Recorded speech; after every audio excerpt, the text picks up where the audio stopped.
तद यक्षम यस्मिन् आकाशे आकाश प्रदेशे आत्मानं दर्शित्वा तिरोभूतम इंद्रस्य ब्राह्मणस्य तिरोधान काले यस्मिन् आकाशे आसीत। के जो यक्ष इंद्र देवता गए कहाँ पर, जहाँ पर सारे देवताओं ने प्रार्थना करी थी, हे इंद्र देवता आप हमारे स्वामी हैं, सारे देवताओं के स्वामी हैं और आप हमसे श्रेष्ठ भी हैं, स्वामी हैं, क्योंकि स्वामी तो उसी को पद प्राप्त होता है जो श्रेष्ठ होता है। कभी कभी जो श्रेष्ठ नहीं होता उसको प्राप्त हो जाता है, लेकिन प्रायः कर कम होता है, प्रायः करके कम ही होता है जो श्रेष्ठ न हो। अधिकतर तो वो अपवाद में हो जाता है। यदि सामग्री नहीं प्राप्त, योग्य नहीं मिल रहा है तो गुण को ही राजा बना देते, श्रेष्ठ उपाधि दे देते हैं। यदि सामग्री मतलब योग्य है व्यक्ति तो योग्य को ही राजा बनाते। इसलिए हम सब देवताओं के मध्य में आप योग्य हैं, श्रेष्ठ हैं, राजा है, इसलिए आप ही उसका पता लगाइए। हम तो आपके सेवक हैं, मतलब आज्ञा पालन करने वाले, और हम तो उस यक्ष के विषय में पता नहीं लगा पाए। तो इंद्र देवता स्वीकार किया और इंद्र देवता जैसे ही गया तो यक्ष अदृश्य हो गया, क्योंकि यक्ष ने देखा कि इसको ज़्यादा अभिमान है, राजा को ज़्यादा अभिमान होता है, प्रजा को अथवा मंत्रियों को तो कम अभिमान होता है। इसलिए किसी प्रकार से इसका अभिमान भंग हो जाए, इस हेतु से मैं इसके साथ वार्तालाप नहीं करूँगा। ऐसा जान करके अगर वार्तालाप नहीं करूँगा तो ये अब समझ जाएगा, तो अभिमान को त्याग कर देगा। इस उद्देश्य से यक्ष ने अदृश्य हो गया। तो अदृश्य हो जाने के इंद्र देवता वहीं पहुँच गए थे, और अदृश्य हो जाने के पश्चात वहाँ से इंद्र देवता उसी शरण में गए और साधना करते रहे। तो जिस स्थान में खड़े थे उसी स्थान पर खड़े रहे और साधना करते रहे, और यक्ष के स्थान पर देवी प्रकट हो गई। कौन हो गई थी? देवी प्रकट हो गए थे। तो देवी के पास में गए और पास में जाकर के उन्होंने देखा कि ये देवी है, परमात्मा के साथ रहती है, परमात्मा के साथ परमात्मा के विषय में जानकारी है इसको। उमा रूप पार्वती को जानकारी है। उमा सहायवान ईश्वर, ये श्रुति वाक्य है, यानी भगवान ईश्वर है जो उमा के साथ साथ रहते हैं। केवल उपनिषद की श्रुति है, उमा सहायवान ईश्वर।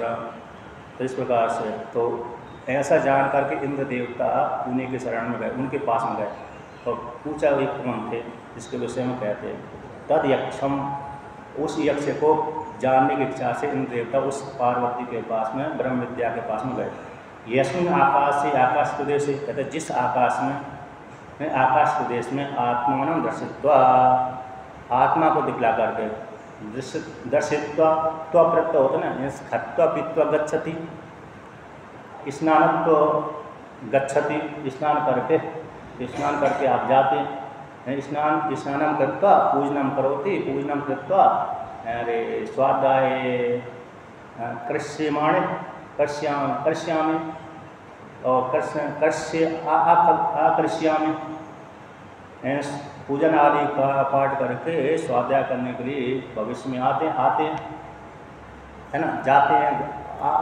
आकृष्यामि करने के लिए आते हैं, गमिष्यामि जाते हैं, आगमिष्यामि आते हैं, आगमिष्यामि भविष्य में आते हैं, और आकृष्यामि करने के लिए आते हैं। आंग उपसर्ग लगा दिया, करने के लिए जाते हैं, भविष्य में करने के लिए जाते हैं, आते हैं, करने के लिए आते हैं इत्यादि। ये उत्तम पुरुष का लकार हो गया। उसी प्रकार से त्व प्रत्यय यहाँ पर जोड़ दिया। तो त्व प्रत्यय का होता है करके, यानी अपने आत्मा को दिखा करके। यक्ष ने अपने स्वरूप को दिखा करके अदृश्य हो गया। तो त्रिभूतम, जब त्रिभूत हो गया था तो त्रिभूत हो जाने के पश्चात कहते इंद्र देवता वहीं पर खड़े रहे थे। तो ब्रह्मणस्य त्रोधान काले, जिस काल में ब्रह्म में त्रोधान हो गया उसी काल में, यस्मिन् आकाश में, तो जहाँ पर ब्रह्म था उसी स्थान पर हुए इंद्र देवता खड़े रहते। कहते सा इंद्रस्य तस्मिन् आकाशे तस्थौ, इंद्र देवता उसी आकाश में खड़े रहे जिस आकाश में यक्ष ने अपनी आत्मा को दिखाया था। आत्मा को दिखाया मतलब स्वरूप को दिखाकर अंदर ध्यान हो गया था। उसी आकाश में इंद्र देवता भी खड़े रहे। तस्थौ खड़े रहे थे, भूतकाल का वाचक है। तस्थौ खड़े रहे थे। न यद यक्षम इति ध्यान किम तद यक्षम इति ध्यान, क्या उस यक्ष का ध्यान करते रहे? प्रश्न हो गया। किम तद यक्षम ध्यान न निवृत्ते अग्नि आदिवत, कहते अग्नि है, वायु देवता के समझ लौट के आ जाना चाहिए था, तो नहीं, अग्नि आदि देवता के समान इंद्र देवता लौट करके नहीं आए। तो फिर क्या किया उन्होंने कि उसी यक्ष की शरण में चले गए थे। जिस यक्ष को जानने की इच्छा की थी उन्होंने, उसी यक्ष के शरण में चले गए। यानी देवी भागवत पुराण के अनुसार तो वहाँ पर स्त्रीलिंग वाचक जो बीज मंत्र है, अरे पुल्लिंग वाचक जो भगवान परमात्मा की प्राप्ति का मंत्र है वो ओम है, पुल्लिंग वाचक है। और इस परमात्मा की प्राप्ति के लिए स्त्रीलिंग वाचक जो शब्द है और वो कौन है, ह्रीम है। ये स्त्रीलिंग वाचक है, स्त्रीलिंग वाचक है, परमात्मा की प्राप्ति का ही मंत्र है। ये स्त्रीलिंग में चलता है, ये पुल्लिंग में चलता है। तीन प्रकार के लिंग हो गए, स्त्रीलिंग, पुल्लिंग और नपुंसकलिंग। जिसमें अरे दोनों में प्राण होते हैं तो उनको स्त्रीलिंग पुल्लिंग बोल देते हैं, प्राण चलते हैं जिस शरीर में। और जिस शरीर जिसमें प्राण नहीं चलते उनको नपुंसक बोल देते हैं। जैसे वस्तु है, कोई वस्तु है, पुस्तक आदि है, ये नपुंसकलिंग हो जाते हैं। कभी कभी ऐसे शब्द होते हैं जिससे तीनों लिंगों में चलते हैं। स्त्रीलिंग का भी वाचक होता है, पुल्लिंग का भी वाचक होता है और नपुंसकलिंग का भी वाचक होता है। जैसे तटम शब्द आता है, ये त्रिलिंगी होता है, तीनों लिंगों में चलता है। तटम शब्द, तट नदी का किनारा, तो तीनों लिंगों में चलता है। तो यहाँ से जहाँ पर ओमकार शब्द पुरुषवाचक है, इन पुल्लिंग वाचक है। ह्रीम शब्द स्त्रीलिंग वाचक है। देवी भागवत में इसका वर्णन आया, अच्छी प्रकार से विस्तार पूर्वक आया। हा, रा, हकार हो गया, रकार हो गया, इकार हो गई, है ना, री, और फिर बिंदी अनुस्वर हो गया। तो ओमकार के जैसे 4 पाद है, उसी प्रकार से ह्रीम के भी 4 पाद का वर्णन कर दिया। तो वहाँ पर इस मंत्र की व्याख्या बहुत अच्छी आई, ह्रीम की, क्लीम की, श्रीम की। श्रीम शब्द तो चिंतामणि मंत्र कहलाता है। चिंतामणि मंत्र, चिंतामणि मंत्र का अर्थ हो गया जो आप इस मंत्र को जाप करेंगे, जो मन में इच्छा रख करके इसका जाप करेंगे वही प्राप्ति कराएगा। लक्ष्मी का बीज मंत्र है। और क्लीम शब्द तो अरे भगवान श्री कृष्ण का भी है, कामदेव का भी है और काली का भी है। 3 का प्रयोग किया जाता है। भगवान श्री कृष्ण ने क्लीम मंत्र का ही प्रयोग करके गोपिकाओं को बुलाया था। मनमोहक है, मोहने वाला है देवी का। और सरस्वती का तो दूसरा एम है इत्यादि, ये बीज मंत्र। यद्यपि इसको तो उजागर नहीं करना चाहिए, निषिद्ध किया गया है। तो अधिकारी को लेकर के वर्णन करें तो फिर भी कभी कभी हो जाता है, कभी कभी प्रवचनों में तो प्रयोग कर देते हैं। लेकिन प्रवचनों में प्रयोग करने के पश्चात भी जब करता उसी को फायदा होता है। सुनने से पुण्य मिलता है, सुनने से पुण्य तो मिलता है, लेकिन जब करने वाले को ही फायदा होता है। तो उसने जब किया है, जैसे हमने भी किसी गुरु से गुरु दीक्षा ले ली और जब नहीं किया उस मंत्र का तो वो असर काम देने वाला नहीं। जितने देर के लिए सुनाता उस एक मंत्र 1 बार उच्चारण, 2 बार उच्चारण अथवा 3 बार उच्चारण सुनाता, उतने का तो पुण्य मिलेगा। लेकिन जाप जब नहीं किया हमने तो फिर असर नहीं देगा। जैसे मैंने किसी भूतकाल में घर में मेरे पिता ने मेरे को दीक्षा दिलवाई किसी महात्मा जी से, सन्यासी महात्मा से। 5 वर्ष का 6 वर्ष का बालक था उस काल में। अब मंत्र की दीक्षा ले ली, वो मंत्र जपा ही नहीं। यानी जैसे वर्तमान काल में लोग विवाह करते हैं, विवाह करते समय ही जनेऊ पहनाते उनके गले में। बालपन में उतने संस्कार नहीं करवाते, बल्कि विवाह काल भी पहनाते हैं। तो ऐसे जो बालक होते हैं विवाह वाले, विवाह जब तक हुआ तब तक पहने रहेंगे। और जैसे ही विवाह के 2-3 दिन बाद वो जनेऊ कहाँ निकाल कर देते हैं, अलिया में तो खूंटी पर टांग देते हैं।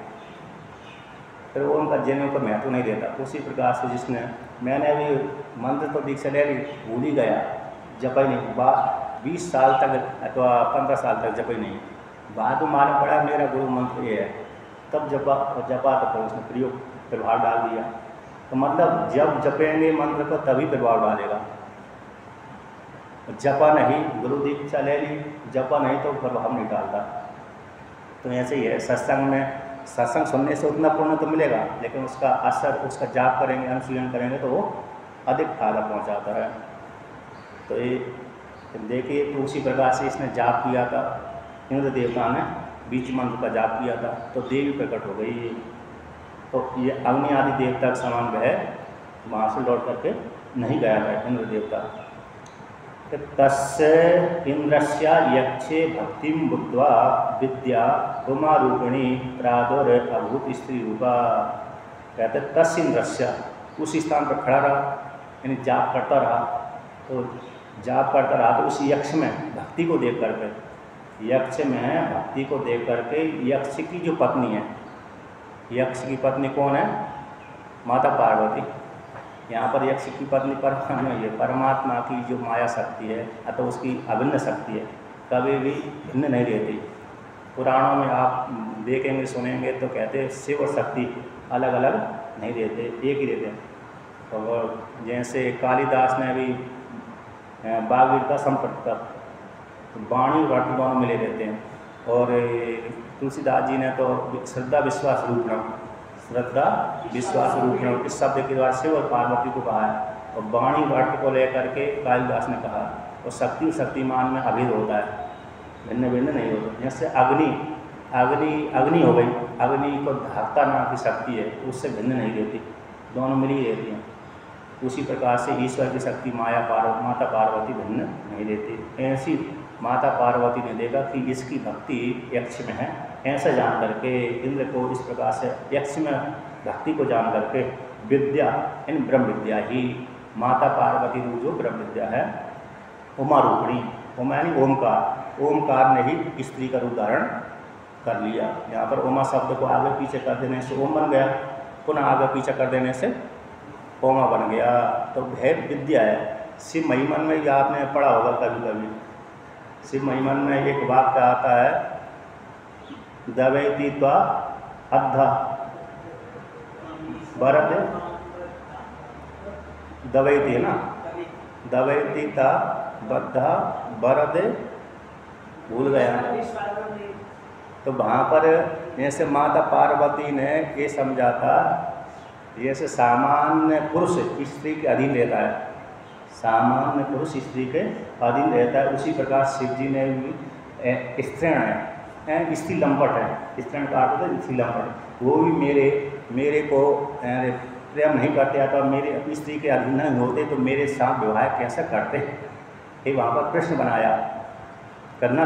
भगवान शिव जी स्त्री लंपट नहीं है, बल्कि शिव जी तो तपस्या के द्वारा खरीदे गए हैं। भगवान शिव जी तपस्या के द्वारा खरीदे रहे, बरद शब्द आया है। तो वरदान के प्रभाव से उन्होंने आधा अंग दे दिया अपना, आधा माता पार्वती ने आधे अंग पर कब्जा कर लिया। तो कहते माता पार्वती को फिर भी संतोष नहीं हुआ, कहते आधा और लूँगी मैं, आधा और लूँगी, पूरी शरीर पर कब्जा करना चाहते। शिवानंद लहरी में आता है ये बात को किए वहाँ पर।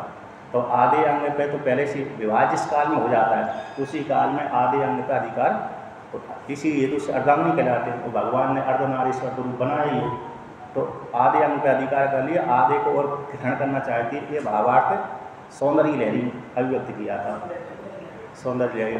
तो वहाँ पर ये आए, हम साथ साथ रहते हैं, तो माता पार्वती शिव दोनों साथ साथ रहते हैं। ऐसी जो उमा रूपिणी हैं स्त्री रूप में प्रकट हो गई थी, तो प्रादुर्भूत स्त्री रूपा, स्त्री रूप को धारण करके प्रकट हो गई थी।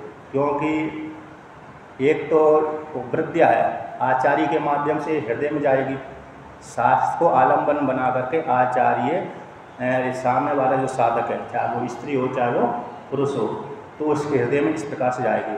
अब वो जो वहाँ पर तो कोई विद्या थी नहीं, कोई इस आचार्य नहीं था, तो कौन बताएगा? तो भाई विद्या ही स्त्री रूप में परिणत हो गई। भाई भक्ति, जैसे भक्ति स्त्री रूप में परिणत हो गई थी। जैसे आपने शिव महिमान में एक वाक्य सुना होगा, कौन सा, कि स्वयं भगवान विष्णु सुदर्शन चक्र की प्राप्ति के लिए तपस्या कर रहे थे काशी में।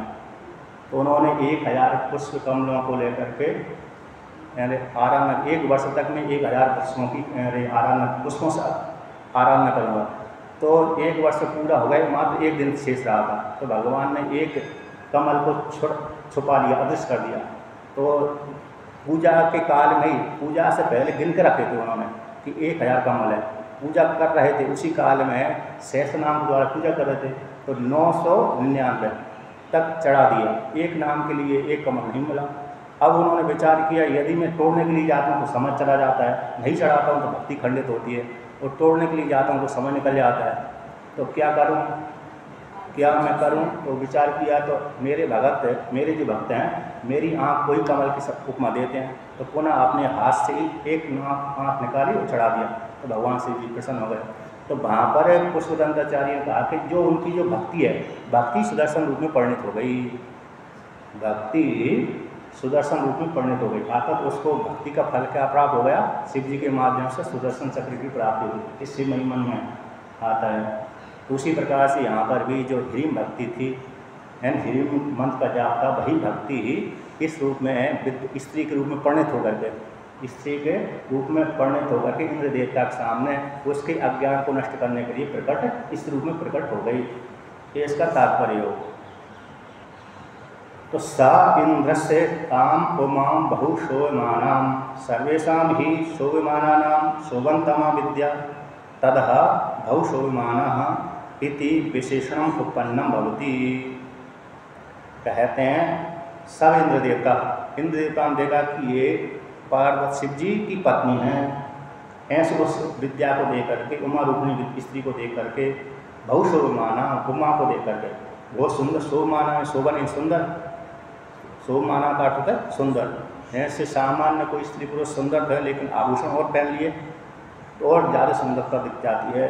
तो शोभमानाम सर्वेशा ही शोभमानानाम शोभनतम, कहते सारे जितने भी सुंदर हैं स्त्री अथवा पुरुष, जितनी भी स्त्रियाँ सुंदर हैं उनके मध्य में ये शोभनतमा है।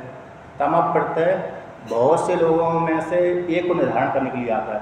तमा प्रत्यय हजारों लाखों करोड़ पूरे जितने भी एक जैसे सत्संग भवन में जितनी भी स्त्रियाँ हैं अथवा पुरुष हैं, उनमें से एक को निर्धारण करने के लिए, सुंदरता को निर्धारण करने का, तो एक को निर्धारण करने के लिए तमा प्रत्यय का प्रयोग किया जाता है। दो व्यक्ति हैं तो दो में से एक को चुनना है तो तरफ प्रत्यय का प्रयोग किया जाता है। तो ये सभी जितनी भी सुंदर सुंदर स्त्रियाँ होंगी या तो पुरुष होगी, स्त्रियाँ, स्त्री का वाचक है इसलिए स्त्रियाँ ले लिए, तो जितनी भी स्त्रियाँ सुंदर होंगी उनमें से ये सबसे शोभनतम है, सुंदर है। इसलिए माता पार्वती के नाम त्रिपुर सुंदरी भी कहा गया है। तो ऐसी जो शोभनतम है माता पार्वती है विद्या, तो विद्या कौन है? ब्रह्म विद्या। क्यों? ब्रह्म विद्या ही शोभनतम है, अन्य विद्या तो शोभनतम नहीं है। क्योंकि अन्य विद्या से व्यक्ति थोड़ी देर के लिए तो सुखी हो जाता है लेकिन थोड़ी देर के बाद फिर दुख हो जाता है, दुख की प्राप्ति हो जाती है। इंद्र स्वर्गलोक में जाएंगे, वहाँ भी व्यक्ति सुखी तो होता है लेकिन दुख पुनः प्राप्त हो जाता है। क्योंकि ऊपर की आसन नीचे वाली आसन वालों में भेद होता है। वहाँ पर स्वर्गलोक में जैसे ये इंद्र की आसन है, तो इंद्र के आसन के पास में दूसरे जो राजा आदि पुण्यात्मा गए वो बैठते हैं, तो वो नीचे वाले राजाओं से कहते हैं, नीचे वाले पुण्यात्माओं से कहते हैं देखो ये इनकी तपस्या कमज़ोर है, मेरे सामने मेरी कैटेगरी के मतलब मेरी योग्यता वाले ये तपस्या करते तो मेरे पास मेरे जैसे होते।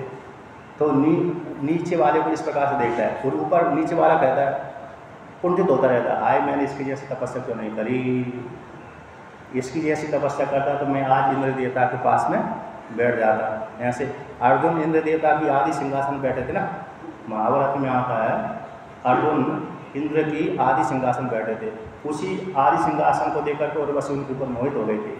ऐसा कौन आ गया मनुष्य पृथ्वी लोक का, जो इंद्र ने भी अपनी आदि आसन छोड़ दी उसके लिए, और इंद्र के सामने बैठा हुआ, तभी मोहित होकर के फिर पति रूप से वर्ण कर रही थी वो, लेकिन स्वीकार नहीं किया उसने माता माना था।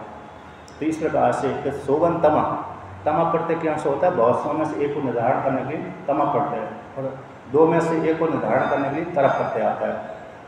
ऐसे जो ब्रह्म विद्या है शोभनतम है, तथा उसी काल में कहते हैं भू शोभमाना, इस जब सभी में शोभनतम होगी तभी उसी समय ही शोभनतम शब्द उत्पन्न होगा।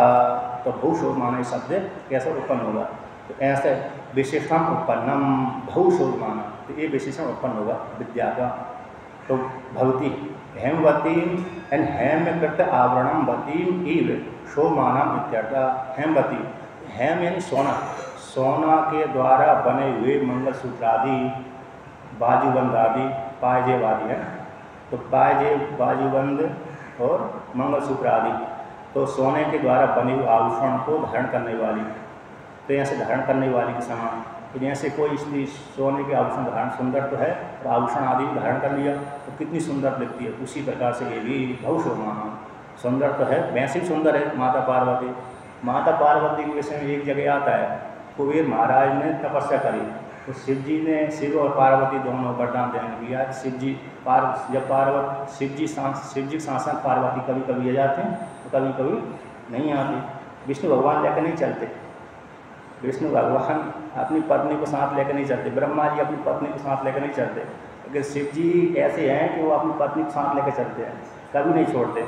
कभी कभी बहुत ही कम ऐसा अवसर आया है जहाँ पर माता पार्वती को छोड़कर दूसरी जगह गए होंगे। अधिकतर 99% अगर 90% मान लीजिए कि शिव अपनी पत्नी को साथ लेके ही जाते हैं। और दूसरी विशेषता ये है कि शिव जी अपनी पत्नी को बाई जंघा पर बिठाते हैं। जब भी उपदेश करते हैं ऋषि मुनियों को तो पत्नी को अपनी जंघा पर बिठा कर उपदेश करते हैं। और अन्य देवता आदि ऐसा कार्य नहीं करते, देवता नहीं करते, भगवान ब्रह्मा जी और विष्णु भगवान ऐसा नहीं करते, लेकिन शिव जी ऐसा कार्य करते हैं। इसलिए शिव के साथ पार्वती हमेशा बनी रहती है। और कहते कुबेर को दर्शन देने के लिए तो कुबेर ने विचार किया कि एक कौन ऐसी स्त्री है इतनी सुंदर है जो शिव जी के पास में साथ साथ खड़ी हुई है। ऐसा विचार किया, थोड़ी दृष्टि उनकी खराब हो गई। स्त्री को देख कर कभी कभी हो जाती है, जैसे वृद्ध स्त्री को देख करके तो नहीं होगी व्यक्ति की, लेकिन जवान स्त्री को देख करके कभी कभी व्यक्ति का मन खराब हो जाता है। थोड़ी उनकी उस काल में थोड़ी वृत्ति थोड़ी बिगड़ सी गई, और जैसे ही बिगड़ी उसी कारण एक आँख ही खुल गई। तो एक आँख खुल जाने से उसी काल से उनका नाम पड़ गया कुबेर। हाँ, कुदृष्टि उन्होंने करी थी। माता पार्वती के सौंदर्य को थोड़ा सा सौंदर्य देख लिया तो कुदृष्टि कर दी। कुदृष्टि करने से मेरी यानी जो आँख फूटी गई तो कुबेर नाम पड़ गया, एक आँख के काने से। इस प्रकार से हैं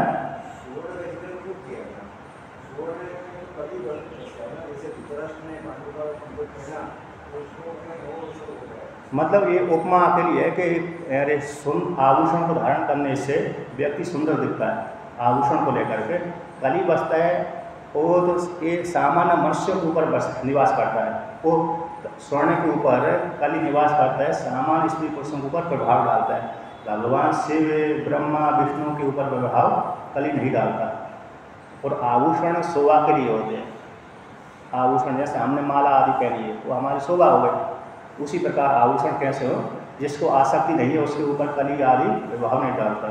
जिसके आप जैसे आप ही मान लीजिए आपको सोने से भी वो नहीं है, कहीं पर राग द्वेष आदि बिल्कुल नहीं है, तो आप सोना पहनो चाहे ना पहनो, सोना पहनो तभी ऊपर आपके ऊपर कली प्रभाव नहीं डालेगा। तो आभूषण कितने कैसे होते हैं? शोभा के लिए होते हैं।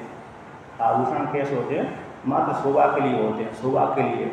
इसलिए वहाँ पर कोई भी यदि सामान आ गए तो उस प्रकार से वस्त्र धारण आदि पहन करके आप विशेष आ गए तो इच्छा हो गई, देवताओं की इच्छा है, इसमें कोई वो नहीं है। उसमें ये नहीं कि भाई सोना पहन करके क्यों आ गई आप, उसकी इच्छा है। कर्तुम अकर्तुम अन्यथा कर्तुम सकता और परम स्वतंत्र न सिर पर कोई। देवताओं के ऊपर, ईश्वर के ऊपर, देवियों के ऊपर सामान्य स्त्री पुरुषों का अधिकार नहीं चलता। तो इसलिए वो स्वतंत्र ब्रह्म विद्या है। माता पार्वती है स्वतंत्र, शिव है, विष्णु है, ब्रह्मा जी है, ये स्वतंत्र होते हैं, इनके ऊपर किसी का बस नहीं चलता। इसलिए इच्छा हो गई और सोने का धारण करके आ गई तो आ गई, तो ये है। उसमें कोई वो तात्पर्य नहीं है क्यों सोना धारण करके आई है कि नहीं, आभूषण धारण करके आ गई, इतना अकेला है। तो कहते हैं हेम से बने हुए सोने के आभूषण को धारण करके आए, तो ईव शब्द का प्रयोग कर दिया। इस प्रकार से सुंदर तो थी और आभूषण और धारण कर लिए तो और ज़्यादा शोभा बढ़ गई। इसलिए ईव शब्द, उस ईव शब्द का प्रयोग होता है उसके जैसी कहीं नहीं है। जैसे चंद्र ईव मुखी, चंद्र ईव मुखी, चंद्रमा के समान मुख वाली। अब वो स्त्री चंद्रमा के समान मुख वाली जो है, लेकिन चंद्रमा नहीं है। और चंद्रमा यदि होती तो फिर वो ईव शब्द का प्रयोग नहीं करते, चंद्रमा ही बोलना चाहिए थी, है क्या नहीं, चंद्रमा ही बोल देना चाहिए थे। ईव शब्द का प्रयोग नहीं कर सकते। इस चंद्र ईव मुखी ऐसा प्रयोग कर दिया तो मतलब वो चंद्रमा नहीं, चंद्रमा की जैसी सुंदर है, इस प्रकार से। तो बहुशोर माना इत्यादि सुंदर आकृति वाली ऐसी स्त्री, ऐसी जो विद्या थी उसके सामने प्रकट हो गई। तो दूसरा अर्थ करते हैं भगवान वास का कि अथवा उमा एव हिमवतो द्वीता, हेमवती नित्यम एवे सर्वज्ञ ईश्वरेण सह वर्तते ज्ञातुम समर्थ इति कृत्वा ताम उपजगाम दर्शितां ह उमां किल उवाच पप्रच्छ ब्रूहि किम एतद् दर्शित्वा तिरोभूतं यक्षमिति। अतः हेमवती शब्द इसका अर्थ दूसरा करते हैं। हेमवती, हिम शब्द से हिमालय भी आता है, हिम यानी बर्फ भी आता है, यानी एक आभूषण को स्वीकार नहीं कर रहे तो उनका एक ये अर्थ ले सकते हैं, एक भी अर्थ चलेगा, एक भी अर्थ स्वीकृत है दोनों। कहते उमा ही के उमा ही, तो उमा ही मतलब उमा शब्द ब्रह्म विद्या हो गई, तो उसका विशेषण आता है हेमवती। तो हेमवती का अर्थ करते हैं हिमा, हिमवतो, हिम को धारण करने वाला होता है हिमालय, यानी बर्फ जिसके ऊपर पड़ी रहती है, और हिमालय उसका नाम भी है। तो हिमवतो हिमालय की पुत्री, हिमालय से पैदा होने वाली दुहिता, दुहिता का अर्थ पुत्री होता है। तो हिमालय की जो पुत्री है उसका नाम होता है हेमवती। हेमवती की हिमवता, हिमवतो अपत्यमिति हेमवता। तो हेमवती की जो हिमवत यानी हिमालय की पुत्री को हेमवती कहते हैं। हिमालय की पुत्री हेमवती हो गई। अतः पार्वती दूसरा नाम हो गया, पर्वतस्य अपत्यमिति पार्वती। ये वो पुत्र को लेंगे तो पर्वत हो जाएगा, है ना। तो पार्वती और पर्वत और हिमालय की पुत्री हेमवती हो गई, तो ये तद्दत प्रयुक्त हो जाते हैं, इसलिए हेमवती शब्द का प्रयोग इसलिए कर दिया। तो हिमालय की जो पुत्री है तो माता पार्वती जो शिव की अर्धांगिनी है। तो नित्यम ये कहते नित्य, हमेशा, नित्य शब्द यानी हमेशा का वाचक होता है। तीनों कालों में, भूतकाल, भविष्यकाल, वर्तमान काल, तीनों कालों में साथ रहती, सर्वज्ञ ईश्वरेण सह वर्तते, सर्वज्ञ ईश्वर के साथ साथ रहती, हमेशा ही रहती है। जब सृष्टि संहार कर देता है तब उसमें लीन हो जाती है। परमात्मा सृष्टि जब संहार कर देता है तब उसमें लीन हो जाती है। अब जैसे सृष्टि चालू की उस समय अलग अलग हो जाते, एक तो शुरू में तो आदि हो जाते हैं, फिर पुनः ब्रह्मा जी के पास से, ब्रह्मा जी की प्रार्थना से अलग अलग भी हो जाते हैं, दोनों प्रकार से आते हैं वहाँ पर। तो इस प्रकार से सा बढ़ते साथ रहते इस प्रकार से। तो इंद्र देवता ने देखा कि ये माँ सर्वज्ञ ईश्वर के साथ रहती है। अब सर्वम जानती, सर्वज्ञ जो सभी को जानता है ना, विद्या को जानता है, अविद्या को जानता है, कर्म को भी जानता है ना, सभी को जानता है। सारे जीव क्या कर रहे हैं उस सबको जानता है। सामान्य उन सब वर्णन कर दिया, विद्या अविद्या कर्म, इन सभी को जानता है। विद्या शब्द से ब्रह्म विद्या को भी जानता है, अविद्या शब्द अविद्या को भी जानता है, और जीवों के कर्म को भी जानता है। तो उसको बोलते हैं सर्वज्ञ, सर्वम जानती सर्वज्ञ। ऐसे सर्वज्ञ ईश्वर के साथ ये हमेशा रहती है। इस हेतु से तो ये सर्वज्ञ ईश्वर के साथ रहेगी तो ये भी सर्वज्ञ होगी। ऐसा नहीं सर्वज्ञ ईश्वर के साथ रहने से हो सकता है, कभी कभी मूर्ख भी बने रहते हैं कभी कभी रहते हैं, कभी प्राय करके महापुरुषों के साथ रहने वाले प्राय करके जानकार तो होते ही हैं, कभी कभी उल्टा भी हो जाता है। तो ये चलता रहता है। तो इसने देखा कि सर्वज्ञ ईश्वर की पत्नी अर्धांगिनी है, तो जानने में सब कुछ समर्थ रही है। ऐसा जान करके समर्था, ज्ञातुम समर्था शब्द का प्रयोग कर दिया भगवान भास्कर ने, ज्ञातुम समर्था, ऐसे जान कर फिर तो बना करके ताम उसके पास में उप जगह इंद्र देवता नजदीक में गए थे। इंद्रस्ताम था उमान, कहते उस उमान को उन्होंने पूछा, किलो वाचा पप्रच्छ, पूछा था भूतकाल का, ब्रूहि कहिए, हे देवी कहिए, किम एतद् दर्शित्वा तिरोभूतं यक्षमिति, जो मुझको इस प्रकार से रूप दिखा करके फिर अदृश्य हो गए। तो यक्ष कौन था? यक्ष पूजायाम धातु है। कौन सी धातु है? यक्ष पूजायाम धातु, पूजने अर्थ में। तो उसी शब्द, उसी यक्ष धातु से रूप बना, तो पूजा जो पूजनीय व्यक्ति था, जो यक्ष था पूजनीय व्यक्ति था, मेरे को रूप दिखा करके अदृश्य हो गया, वह कौन था? तो इस प्रकार से भगवान भास्कर ने पदभाष्य किया। अब वाक्य भाष्य को लेकर कहते हैं, तो वाक्य भाष्य वाक्य भाष्य है ना, 117 नंबर पृष्ठ चलेगा। हाँ भाई, नहीं ये तो 11वें का है, 18 से चलेगा। सा शांत शब्द से चलेगा, है ना। तो उच्चारण करते हैं, सा शांत अभिमान इंद्रो अत्यर्थम ब्रह्म,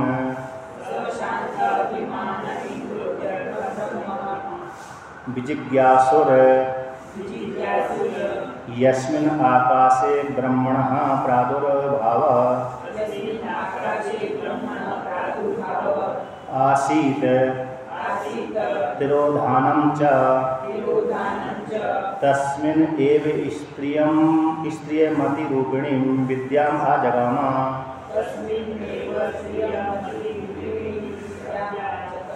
अभिप्राय उद्बोध हेतुत्वाद रुद्र पत्नी उमा हेमवती विसा शोभमाना विद्या एव विरूपोऽपि विद्यावान बहुशोभते।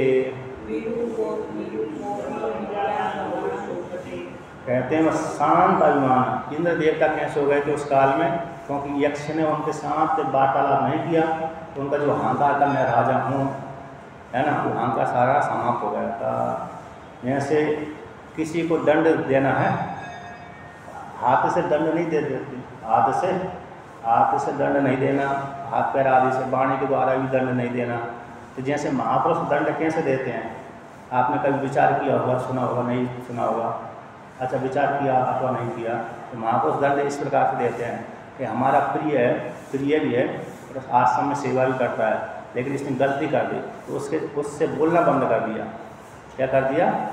बोलना बंद कर दिया। अब जब प्रणाम भी करने आया तो उसकी प्रणाम स्वीकार नहीं किया, उसकी तरफ देखा ही नहीं। जब प्रणाम तो यहाँ कर रहा है लेकिन हमने इधर देख लिया तो उसके मन में खटक जाता है कि स्वामी जी मेरे से नाराज़ हैं अथवा मेरे माता पिता मेरे से नाराज़ हैं। तो फिर वो कहता है कि मेरी इस गलती को देख करके ये नाराज़ हुए, फिर वो गलती सुधार लेता है। तो धीरे धीरे से 8-15 दिन में तो सामान हो ही जाते हैं, है ना। तो महापुरुष इस प्रकार से दंड देते हैं, हाथ को लेकर के, पैर को लेकर के अथवा बात को लेकर दंड वो नहीं देते, इसी प्रकार से दंड देते। तो समझने वाला समझ जाता है और न समझने वाला कहते खराब है तो छोड़ ही दे, न समझने वाला तो छोड़ करके भग जाएगा, है कि नहीं। लेकिन समझने वाला तो समझ जाएगा, फिर अपनी गलती को स्वीकार कर लेता है। उसी प्रकार इंद्र देवता समझने वाले थे, समझ गए कि हमने ये गलती करी थी, अहंकारी हो गए थे, इसलिए उन्होंने अपने अभिमान को त्याग कर दिया, तो शांत अभिमान वाले हो गए। अति अटम ब्रह्म जिज्ञासुर कहते अत्यंत रूप से इन ब्रह्म के जानने की इच्छा से, यक्ष को जानने की इच्छा से वहाँ पर तपस्या करने लगे, उसी भक्ति करके तपस्या करने लगे। यस्मिन आकाशे कहते जिस आकाश में ब्रह्म का प्रादुर्भाव हुआ था, अहंकार को निवृत्त करने के लिए हुआ था, और उसी आकाश में तिरोधान भी हो गया था, तिरोधान भी हुआ था और आविर्भाव भी हुआ था। उसी आकाश में इंद्र देवता खड़े खड़े रहे 1 लाख वर्ष तक देवी पुराण के अनुसार तपस्या करते रहे। तो कहते स्त्रियम, जब उसने ब्रह्म ने स्त्री ने देखा, ब्रह्म विद्या ने यक्ष ने देखा, यक्ष की जो पत्नी माता पार्वती ही स्त्री का रूप धारण करके, कहते हैं स्त्रियम अतिरूपिणी, स्त्रियम है, स्त्रियम मतलब स्त्री को रूप धारण करके अतिरूपिणी कर दिया। तो रूपवानी तो है लेकिन अति सबसे अधिक उत्कृष्ट है। जैसे पुराण में आता है कि अहिल्या सबसे सुंदर उस काल में सुंदर स्त्री थी, उससे पहले कोई ज़्यादा सुंदर स्त्री नहीं थी। तो गौतम मुनि ने श्राप दे दिया, गौतम मुनि श्राप दे दिया कि आज जो तुमको अभिमान था कि मैं ही सबसे सुंदर हूँ, विश्व सुंदर, मेरे से कोई ज़्यादा सुंदर स्त्री नहीं है, तो आज से भविष्य में अरे देवताओं के मध्य में, मनुष्यों के मध्य में, राक्षसों के मध्य में स्त्रियाँ सुंदर होती रहेंगी। पहले अहिल्या को ये अभिमान था कि मुझसे ज़्यादा कोई सुंदर है ही नहीं स्त्री, भगवान ब्रह्मा जी ने ऐसे ही बनाया था उसको, उससे पहले किसी को सुंदर बनाया नहीं था। तो गौतम मुनि ने उस अहिल्या के अहंकार को जान लिया था कि मैं सबसे सुंदर स्त्री हूँ। तो गौतम ऋषि ने फिर इस अहंकार को तोड़ दिया, श्राप और वरदान दोनों दे दिए। श्राप दे दिया कि आज तुम्हारा जो अभिमान था कि मुझसे कोई सुंदर स्त्री नहीं होगी है और नहीं होगी, तो आज से हमेशा भविष्य में राजाओं की स्त्रियाँ, मतलब मनुष्य की स्त्रियाँ, देवताओं की स्त्रियाँ और अन्य की स्त्रियाँ सुंदर होती रहेंगी। तो अभिमान गल गया, तो तभी से मनुष्य लोक में स्त्रियाँ सुंदर होने लगी, पृथ्वी लोक में, भूलोक में। कहाँ का इसको कहाँ का है? वाल्मीकि रामायण में। तो वाल्मीकि रामायण में प्रसंग आता है, वहाँ पर वहाँ की घटना है। तो इस प्रकार से कहते अत्यंत, ये कैसी है? अतिरूपिणी। तो अतिरूपिणी जो विद्या स्त्री है, स्त्री विद्या मानेगा। तो अतिरूपिणी कैसे हो गई कि संसार को निवृत्त करने वाली है। अतिरूपिणी का अर्थ यहाँ पर क्या कर लीजिए, संसार को निवृत्त करने वाली है, आनंद रूप मोक्ष फल को देने वाली है। क्योंकि विद्या मानेगा, तो विद्या स्त्री का रूप धारण करके वही विद्या आई थी। तो विद्या क्या करती है? अज्ञान को निवृत्त करती है, अज्ञान को पुष्ट नहीं करती। ब्रह्म विद्या, अन्य जो विद्या है वो तो संसार को पुष्ट करती है, लेकिन ब्रह्म विद्या अज्ञान को निवृत्त करती है। और जीव का जो स्वरूप है, स्त्री और पुरुष मतलब जो जीव है उन सब का जो स्वरूप है वो स्वरूप को दूर कराती है विद्या। अभिप्राय उद्बोध हेतु, अभिप्राय के कथन करने की हेतु वाले होने से क्या अभिप्राय है? कहते हैं रुद्र पत्नियाँ, रुद्र की पत्नी जो उमा है हेमवती है, हेमवती के समान हिमालय की पुत्री अथवा सोने के धारण करने वाली होने से तो वह रुद्र की पत्नी उमा ही सा कैसे सो माना विद्या, विद्या के समान में शोभित होती हुई। तो हेमवती की हिमालय की पुत्री अथवा सोने को आभूषण धारण करके वो स्त्री रूप में आई थी, वह विद्या ही। तो जैसी हिमालय की पुत्री बड़ी सुंदर है, हिमालय की पुत्री जैसी सुंदर, उसी प्रकार से ब्रह्म विद्या बड़ी सुंदर है। इस शब्द का प्रयोग इस प्रकार से जान लेना चाहिए। हिमालय की पुत्री माता पार्वती जैसे सुंदर है, उसी प्रकार से ब्रह्म विद्या ही बहुत सुंदर है, अज्ञान में निवृत्त करने वाली है। ऐसी ब्रह्म विद्या रूप जो रुद्र की पत्नी है, स्त्री बन करके आई थी, वो इंद्र देवता के पास में आई थी, वो शोभमाना विद्या ही। तो शोभमाना विद्या में सुंदर, सभी से उत्कृष्ट है, सुंदर है, ऐसी शोभमाना विद्या ही वहाँ पर इस रूप को धारण करके आए थे, क्योंकि वहाँ पर आचार्य दूसरा कोई नहीं था जो इंद्र देवता के संशय को निवृत्त कर दे, इसी रूप में आ गई थी। कहते हैं यहाँ पर भगवान भास्कर कहते हैं विरूपो भी विद्यावान बहुत शोभते, यद्यपि बूढ़ा है तो रूपवान नहीं है, किंतु उसके हृदय में विद्या बैठी हुई है, हर कोई प्रणाम करता है उसको, है कि नहीं, वो शोभित होता है। सभा के बीच में जाते हैं तो अपना वक्तव्य सुनाता है तो लोग उसकी वाणी से प्रभावित हो जाते हैं। जैसे अष्टावक्र मुनि 8 जगह से टेढ़े हैं, बकरे टेढ़ा 8 जगह से टेढ़े हैं, लेकिन विद्या में सबसे उत्कृष्ट हैं, तो शोभित होते हैं। सभी लोग नीचे बैठते हैं, राजा आदि नीचे बैठे, लेकिन अष्टावक्र ऊपर बैठे रहते हैं। तो विरूप को यहाँ पर भगवान भास्कर कहते हैं विरूप को भी, रूपवान न होता हुआ भी विद्यावान बहुत शोभते, विद्या वाला शोभित होता है। और आप तो जानते ही हैं जो ज़्यादा विद्या वाला होता है वो ऊँची पोस्ट बहुत नौकरी करता है, कहाँ करता है, अरे नौकरी करता है, तो नौकरी करके दूसरे को कहते हैं ऐसे ऐसे कार्य करो, नीचे वाले को आदेश देता रहता है, ऊपर वाले से सुनता रहता है ऊपर वाले से तो सुनता रहता है लेकिन नीचे वाले को आदेश देता रहता है। तो विद्या वाला ऐसे ही होता है, विद्या वाला मतलब जिसने अच्छा पढ़ाई करी है, ऊंची पोस्ट पहुंच गया, तो नीचे वाले को बोलता रहता है ये कार्य करो, ये कार्य करो, तो लोग कार्य करते रहते हैं इस प्रकार से। तो यहाँ पर कहते हैं विद्यावान बहुत होते, विद्या वाला शोभित होता है। अब यहाँ पर ये वर्णन करते हैं, अगला तीसरा खंड पूरा हो गया, चौथा खंड को लेकर के वर्णन करते हैं।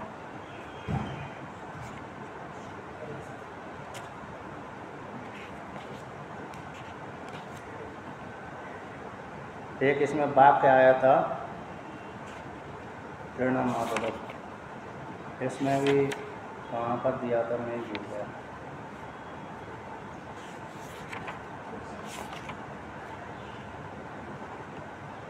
तीसरा खंड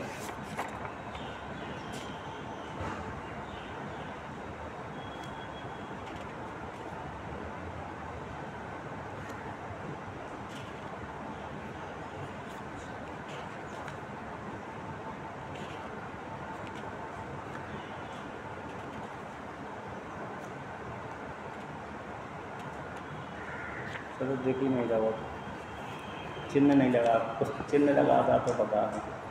अब जब चौथे खंड को लेकर के पाठ करते हैं, यहाँ पर ये विद्या समाप्त हो गई, मतलब कैसी हो गई, ब्रह्म विद्या समाप्त हो गई। इसका विस्तार पूर्वक वर्णन कहानी के माध्यम से देवी भागवत पुराण, शिव पुराण और त्रिपुरा रहस्य विस्तार पूर्वक कथा आती है। इसमें तीनों मैंने पढ़ा है, इसलिए मैंने बताया। अन्य पुराणों में भी आती है, लेकिन देवी भागवत पुराण में इसका विस्तार पूर्वक वर्णन आता है और शिव पुराण में भी अच्छा आता है। ये आख्यान वहीं का है, मतलब यहाँ तो श्रुति में संक्षेप से आता है।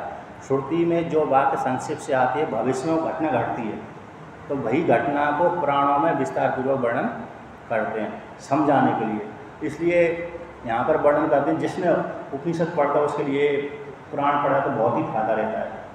तो कहते हैं जो व्याख्यान करता है, जिसने पुराण नहीं पढ़ा तो वो अर्थ का अनर्थ भी कर देता है कभी कभी, तो उसमें ऐसा भी आता है। तो पुराण को पढ़ना भी थोड़ा अनिवार्य हो जाता है, वहाँ पर अच्छी प्रकार से समझाते हैं। उसी बात को विस्तारपूर्वक समझाते हैं, कहानी के माध्यम से समझाते हैं। तो कहानी के माध्यम से वही तत्व शीघ्र ही बैठ जाता है। जैसे मांडूक्य उपनिषद में कहानी के माध्यम से नहीं समझाया है कि नहीं, लेकिन समझाया तो वही तत्व है, लेकिन कहानी के माध्यम से कठोपनिषद में अन्य में समझाया है तो अच्छी प्रकार समझ आता है। मुक्ति को उपनिषद में एक वाक्य आता है, मुक्ति उपनिषद, तो मुक्ति को उपनिषद, तो वहाँ पर राम जी का और हनुमान जी का संवाद है। तो हनुमान जी ने पूछा कि हे राम, किस एक ग्रंथ को धारण करने से जीव अपने आप को जान लेता है? तो वहाँ पर स्पष्ट राम जी ने उत्तर दिया, मांडूक्य मेवा एव अलम, एक मात्र मांडूक उपनिषद से काम हो जाता है। प्रश्न कर दिया, भाई जिसको मांडूक से नहीं होता है 10 उपनिषद पढ़ो। जिसको स्पष्ट आया वहाँ पर, जिसको मांडूक से ज्ञान नहीं हो रहा तो उसके लिए 10 उपनिषद, वहाँ पर 10 उपनिषद का नाम आया है, तो क्रम से आए, ईश के अनकट आदि क्रम से आया, फिर 10 उपनिषद पढ़िए।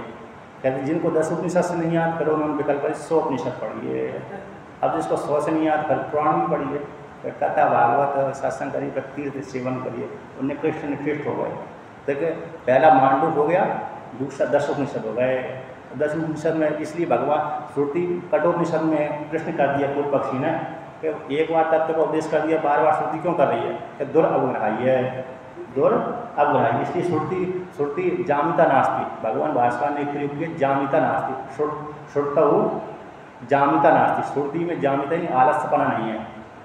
जामिता बोलते हैं आलस्य, जैसे हम लोगों में आलस्यपना आ जाता है, कल करेंगे, 1 घंटे बाद काम कर देंगे, झाड़ू लगाना इसकी हमको 1 घंटे बाद लगा देंगे। तो श्रुति में ऐसी जामिता है नहीं, आलस नहीं है, अभी लगाना तो अभी लगाना है झाड़ू।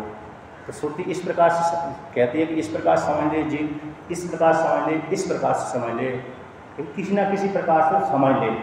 इसी हेतु से इसी दृष्टि को रख करके भगवान व्यास जी ने 18 पुराण और 18 उप पुराणों की रचना करी है।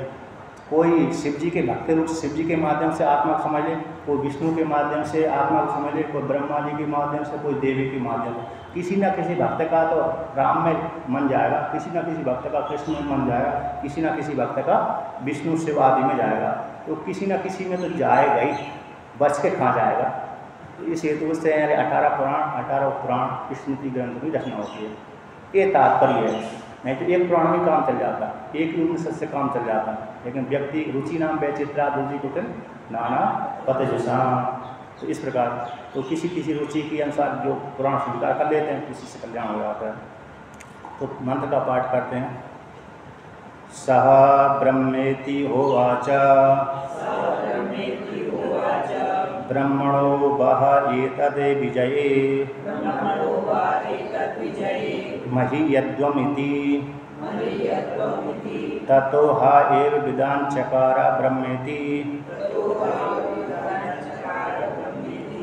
तो यहाँ पर श्रुति कहती है कि सा ब्रह्मेति, यानी इंद्र देवता ने जब उमा के पास में गया, उमा ने कहा, उमा से प्रश्न किया यक्ष कौन था? जिस यक्ष ने मेरे को दर्शन दे करके अदृश्य हो गया कि यक्ष कौन था? तो ऐसा प्रश्न करने के बाद उस देवी ने, तो सा शब्द स्त्रीलिंग वाचक है क्योंकि देवी से प्रश्न किया था, तो देवी स्त्री है, तो उस स्त्री ने विद्या ने सायनी भाई देवी ने माता पार्वती ने ब्रह्मेति होवाचा, ब्रह्म को दृष्टि दी है। जो यक्ष था वो ब्रह्म था, अर्थात जो दिखा ब्रह्म का रूप देखा वो तो सगुण था, तो गुण वाला था ना उसको, निर्गुण तो इंद्रिय का विषय नहीं है। ये तो वाचो निवर्तनते अपराप मनसा सा, असंगो ही नहीं सचते, असंगो ही नहीं सचते, पर्यावरण की श्रुति है। और असंगो ही अयम आत्मा की श्रुतियाँ बोलती है, ये आत्मा कैसे असंग है, ये भी बृहदारण की श्रुति है। जब असंग है तो फिर उसका संग कैसे हो सकता है, उसका रूप कैसे हो जा सकता है? नाम रूप से रहित है। तो जो नाम रूप वाला देखा यक्ष तो वो तो सगुण वाला था, क्योंकि सगुण रूप धारण करके दिखाया था कृपा करने के लिए। उसने अंतर्यामी का रूप बताया, अंतर्यामी से लक्षित कौन हुआ? निर्गुण निराकार।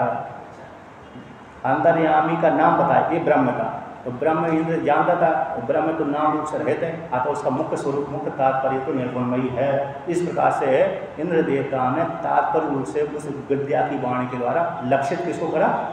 निर्गुण परमात्मा का ही रूप को लक्षित किया, जान लिया, अपूर्व साक्षात्कार हो गया। उत्तम अधिकारी था, उत्तम अधिकारी अब 1 लाख वर्ष तक भी तपस्या करेगा तो उत्तम अधिकारी हो ही जाएगा, है कि नहीं। एक दिन तपस्या करेगा तो नहीं होगा, सुबह से लेकर शाम तक तपस्या का तो इतनी उत्तम अधिकारी नहीं होंगे। हाँ, 5 साल आप तपस्या करो तो उत्तम अधिकारी में हो जाए, तो शीघ्र ही जो हमारे कलमश थे निवृत्त हो जाते हैं, तो समझ में आ जाती है। अब जो बार बार स्वाध्याय करते तो उत्तम अधिकारी वो बन ही जाता है। बार बार स्वाध्याय का अर्थ होगा उत्तम अधिकारी की योग्यता प्राप्त करना। तो बार बार सुनने से क्या हो जाता है, हमारे मन में जो कर्तापन का भाव है वो निवृत्त हो जाता है। बार बार सुनने का यही अभिप्राय है। तो उत्तम अधिकारी के लिए तो एक बार सुनने से काम हो जाएगा, लेकिन जो बार बार सुन रहा है अभी उत्तम अधिकारी में पहुँचने के लिए प्रयास कर रहा है, और बार बार सुनने से इसलिए भगवान भास्कर ने एक उपनिषद में भाष्य लेकर के छोड़ा नहीं, 10 उपनिषद में भाष्य इसीलिए लिखा कि इसको पढ़ने से उसका आदि कर्मश दूर हो जाएंगे, आगे को पढ़ने को दूसरा उपनिषद पढ़ करके इसका संस्कार पुष्ट हो जाएंगे, ब्रह्म के संस्कार। तीसरे उपनिषद, चौथे उपनिषद, 10 उपनिषद सुन करके उसके जो संस्कार थे बैठ जाएंगे। अरे तुम मैं जीवात्मा नहीं हूँ, मैं कर्ता भोक्ता नहीं हूँ, मैं स्त्री पुरुष नहीं, बल्कि मैं परब्रह्म परमात्मा ही हूँ। ब्रह्म सत्यम जगत मिथ्या जीवो ब्रह्म ना पर। इसीलिए तो उस भगवान भास्कर ने 10 उपनिषद के ऊपर भाष्य लिखा, नहीं तो एक उपनिषद से काम चल जाता, एक उपनिषद के भाष्य लेकर छोड़ देते, लेकिन ऐसा नहीं किया। कहते हैं ब्रह्म है ब्रह्म था, इस प्रकार से हो वाचा। उस देवी ने ब्रह्म विद्या ने यानी किनको, इंद्र देवता को उपदेश किया, और इंद्र देवता ने इतने मात्र सुनते ही जैसे नचिकेता को यमराज जी ने बोल दिया ओम इति इतर, इतना ही उपदेश किया, समझ गया। ओम के माध्यम से लक्षित कौन हुआ, परमात्मा ही लक्षित हुआ। फिर बाद में श्रुति ने विस्तार कर दिया, तो ओम शब्द से ही वो करा दिया, हो गया उत्तम अधिकारी को, तो ओम शब्द से हो जाता है। तो ब्रह्मणो व एतद् विजय, हे इंद्र देवता, जो तुम्हारी विजय नहीं है, इंद्र परमात्मा की कृपा से है तुमको विजय प्राप्त, तो ब्रह्म की विजय है, उसकी विजय में तो महिमा वाले हुए हैं। तो ब्रह्मणो व एतद् विजय महीयत्वम इति, तो तुम जो महिमा वाले हुए हैं वो ब्रह्म की विजय से महिमा वाले हुए, अतः ब्रह्म की विजय तुम्हारी विजय नहीं है। तुम्हारे ऊपर ब्रह्म ने कृपा कर दी, इसलिए तुम जीत गए। यदि वो कृपा ना करे तो नहीं जीत पाती। जैसी कृपा खींच ली, शक्ति खींच ली, तो इंद्र देवता ने, अग्नि देवता ने, वायु देवता ने तृण को भी उड़ा नहीं पाया, जला नहीं पाया। तो इस प्रकार से ब्रह्म की विजय थी, उसमें तुम महिमा वाले हो गए और अहंकार वाले हो गए थे। अब अहंकार उन्होंने त्याग दिया, सारे देवताओं ने त्याग दिया था। तब तो हा एक विधान चकारा ब्रह्म थी। इतने बात सुनते ही इंद्र देवता ने विद्या के माध्यम से, विद्या रूप स्त्री के माध्यम से जैसे सुना कि ब्रह्म है, ऐसा सुनते ही, उपदेश सुनते ही उस इंद्र देवता ने विधान चकारा। तो विधान जान लिया, चकारन लिया था। चकार जो क्री धातु का लिट लकार का रूप है, तो विधान चकार शब्द बनता है, तो विधान चकार यानी जान लिया था। अर्थात ब्रह्म ये ब्रह्म ही है। इस प्रकार से इन देवता ने उसको ज्ञान हो गया था कि ब्रह्म है, ब्रह्म की वजह, और हम सब कुछ ब्रह्म ही हैं, ब्रह्म के छोड़ कर के कोई दूसरा नहीं है।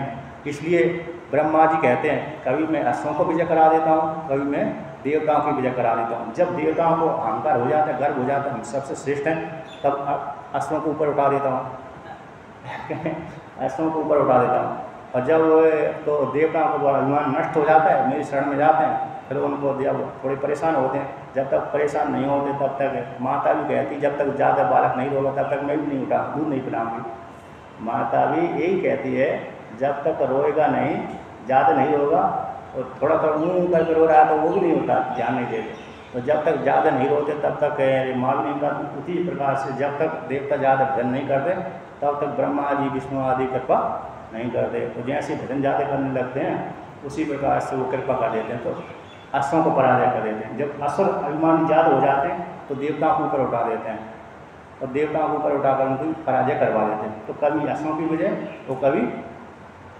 देवताओं की वजह। तो शिक्षा देने के लिए इस प्रकार से करते हैं। एक लौकिक उदाहरण है, एक पिता घर में था, उसका पुत्र भी छोटा सा खेल रहा था, तो माँ उसकी गई थी बाजार में, तो कुछ खेत में गई थी, काम करने के लिए गई, पानी वानी लेने के लिए गई हो। तो बालक पिता वहीं बैठा हुआ था, और बैठने के पश्चात बालक थोड़ा खेल रहा था, और खेलते खेलते गिर गया, थोड़ी चोट भी लग गई। तो बालक ने देखा कोई मेरे को देख तो नहीं रहा, तो पिता ने देख लिया, तो अपनी धूल को झटका करके खड़ा हो गया, बैठ गया, खेलने लगा। और जैसे उसकी माँ आई तो बहुत ज़ोर से रोने लगा, और रोने लगा तो उसकी माँ ने कहा क्या हुआ, तो मैं गिर गया, चोट आ गई। तो पिता ने कहा, तो फिर माँ ने कुछ करा, उसको गले लगाया, कहाँ कितनी ज़्यादा चोट तो नहीं लग गई। तो पिता ने उससे पूछा, अरे तू 1 घंटा पहले गिरा था, चोट थी, 1 घंटे के बाद अब क्यों रो रहा है, और पहले क्यों नहीं रोहा तू, पहले तेरे को रोना चाहिए थी मेरे सामने, कि तुमको तुम्हारे सामने रोने से क्या फायदा, तुम मेरे को कुछ काटती नहीं, तुम मेरे को कुछ काटते हो तो मेरे को मारते हो, तो तुम्हारे सामने रोने से कोई फायदा नहीं है। माँ के सामने रोने से फायदा है, क्योंकि कुछ काटती है मेरे को, प्रेम करती है, इसलिए माँ के सामने रोना। हकीकत बात है ये।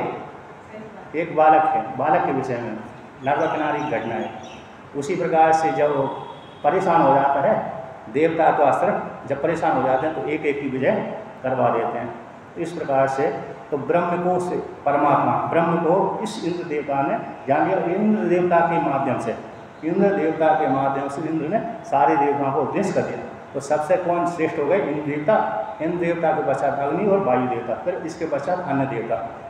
सारे देवता ज्ञानी हैं, कोई भी देवता अज्ञानी नहीं है। इस प्रकार से अब आगे का भाष्य फिर कल कर दें। तो ओम